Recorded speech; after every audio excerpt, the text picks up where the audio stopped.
Why is everyone focusing so much on P Diddy right now? When in actuality, everybody should be focusing their eyes on this man, Sir Lucian Grange, aka the chairman and CEO of Universal Music Group. Yes, the same Universal Music Group that had all of its artists' music taken off of TikTok. This situation is way bigger than anybody really thinks.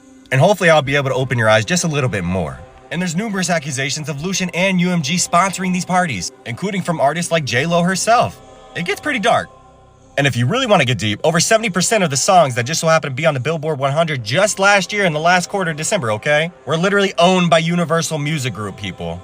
And in the 1,000 plus page documents, Lil Rod Jones and a lot of other defendants as well admit that Lucian himself was at each one of those parties. So that in itself should really tell you something.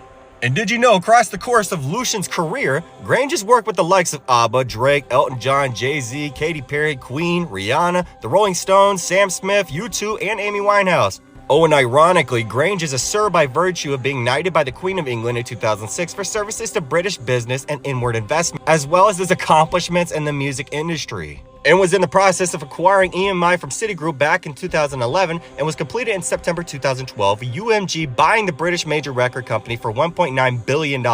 Thus acquiring labels and a roster of stellar talent, supposedly, including top-selling artists like Katy Perry, like I mentioned, Lady Antebellum, the Beatles, and the Beach Boys. This shit goes way back, people. And it's pretty damn ironic when you consider the fact that P. Diddy's best friend is none other than Jay-Z himself.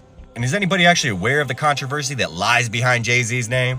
If anybody would like a video upon Jay-Z and his controversy alone, I can make that video. It's gonna be at least 10 minutes long.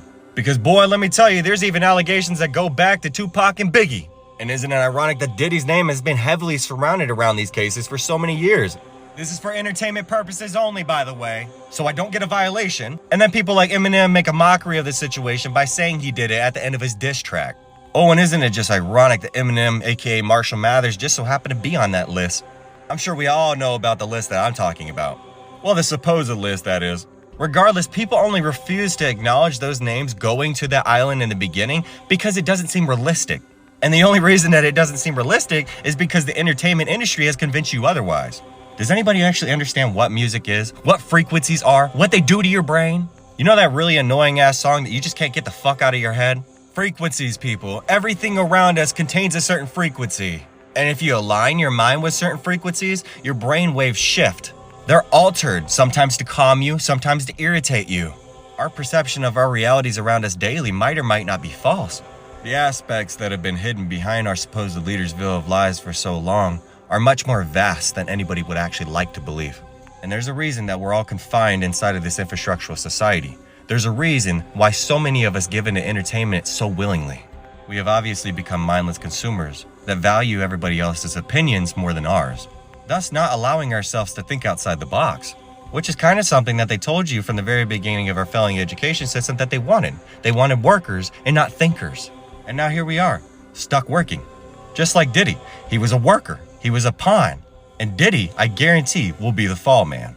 And I'm really curious if Diddy in himself has the balls to reveal everybody's name. Because boy, when I tell you that's a long ass list, it's a long ass list. And regardless if you want to have your eyes open or not, this is the age of Aquarius, people. This is the age of conscious awakening. This is the age of revealing all the secrets that have been hidden behind that veil of lies of which I spoke about. This shit is no fucking joke. There's a lot of dark secrets behind those closed doors in our societies, okay? And the only reason that nobody wants to bat an eye to those hidden secrets is because they rely on sources like mainstream news and media to paint this image of truth for them.